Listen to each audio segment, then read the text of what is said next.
အဲဆိုင်တဲ့အင်ဂျင်တို့တကယ်ချင်းတွေကန်းချိန်မှာပျော်ဝေးသားထွက်နေကြတာပဲဒီပုံလေးရဲ့စားစလိုက်ရဲ့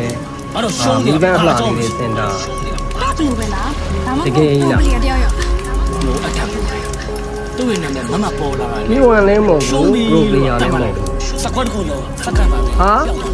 မက်မှာသူပွားနဲ့ squad တစ်ခုလုံးတော့မှပျောက်သွားမယ်ဆိုတော့သစိလာသေးလားဘကူအောင်ထူလို့မရဘူးလားလူတော့မမြင်လည်းမမြင်ဘူးအေးဒါပဲမဲ့သူ့ရဲ့အကြောင်းပြန်ပြီးစဉ်းစားလိုက်မယ်ဆိုမကြောချမ်း AVS လားမင်းတို့သိလားသူကမိုးဝါးနေကြတယ်ပြန်လာဒါဆိုရင်ထိတ်ထိုက်တွင်ဘာဖြစ်မှာလဲအတန်းကတော့6လမ်းနဲ့ပေါ့ကွာတည်တည်း6လမ်းနဲ့ပေါ့ဟောခင်းချိန်မှာရေတွေစုံနေတဲ့ကောင်မလေးတယောက်အတူပြားပါလေဂိမ်းဟိုပါဟာအပြုံးလေးတစ်ချက်နဲ့ဂိမ်းဟိုပါတယ်မယုံနိုင်ညာပဲနော်ဘယ်လိုဖြစ်နိုင်